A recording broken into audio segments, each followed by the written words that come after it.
Well, in this special World Cup edition of ESPNcricinfo Weekly, we look back at the 1987 final through the eyes of Aussie fast bowler Craig McDermott. First, though, the ICC's decision to cut the 2015 World Cup from 14 teams to 10 has divided opinion. While some, like Australian captain Ricky Ponting, backs the cutting down on the one-sided thrashings by full member countries on the associates, others are not so sure. England's scare against the Netherlands is a good case for the minnows.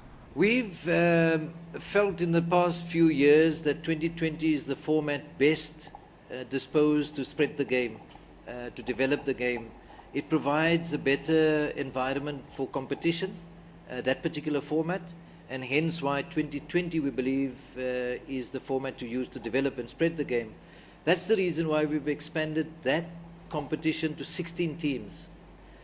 50 over cricket we think is a little bit more skill-based in the sense that over 50 overs you can compete more strongly, and hence why we believe that 10 teams in the 50 over event will be more suitable. I think it's going to be a tough call, I guess, but I think associate members should be around as well, because I think Sri Lanka was an associate member not far long ago. I think 75 and 79. I think both the World Cups we played as associate members. So I think you need to give them that opportunities. If not, then they need to be playing a lot more, regular cricket, probably with the top nations, maybe on and off. They need to organize certain things so that their cricket can be improved. I think cricket is a global game, and we need to try and make sure that everyone plays and try and come to those standards, hopefully one day. You need to be bringing some of these smaller nations on in the world of cricket. We all want to see the game develop and blossom in different countries around the world. I've always been a bit unsure if World Cups and Champions Trophies are the right place to do that. I'm not, and the major reason for that is I'm not sure how much a lot of the teams actually learn when they're getting hammered like they tend to do in a lot of those contests.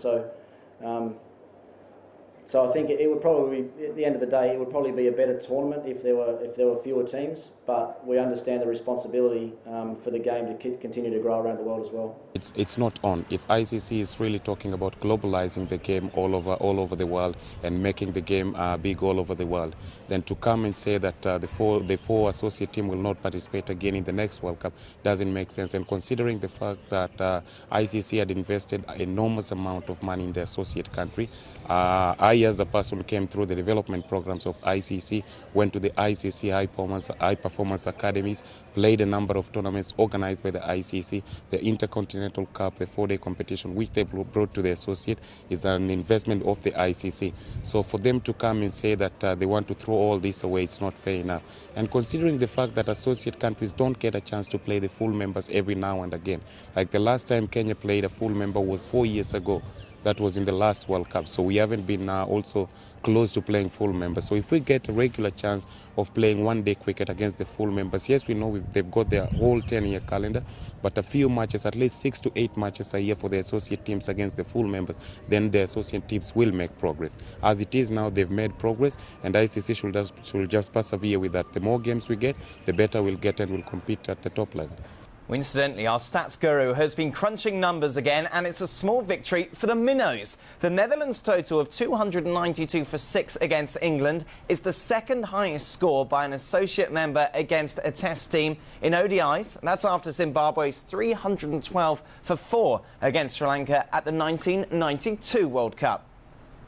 Well, Craig McDermott was one of the standout players for Australia at the 1987 World Cup in India. With dangerous pace and an aggressive outswing, he took 18 wickets at the tournament, including 5 for 44 against Pakistan in the semi-final.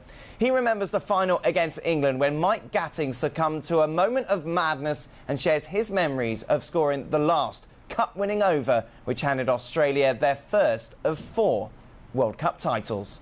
Ebbed and flowed from there until Gatting committed suicide and tried to reverse sweep first ball, and after that, like, we were 10 foot tall and bulletproof, and I think their team was in shock more than anything.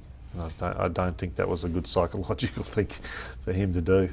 17 off the last over, and I think they needed 6 or 7 off the last ball, and I was at the end of my mark, and Jeff Marsh ran in from cover, and I really can't say what he said on TV, but he said, "For Christ's sake, don't bowl a no ball." So I said, "Just shut up and go back to where you would come from, will you?" So it was a high pressure last over, even though they needed a lot of runs, 17 runs. In India, 17 runs was gettable, but we ended up winning. It was fantastic. It was just an unbelievable feeling. The biggest scurry was trying to grab a stump. Everybody was going for the stumps, but managed to grab one. But it was a fantastic feeling, having 100,000 people just going off and cheering for us because we'd beat the Poms. Well, that's all from this World Cup edition of ESPNcricinfo Weekly. Log on to the website for live updates, analysis, stats, features, and of course, World Cup video and audio, news, views, and reaction as the tournament progresses.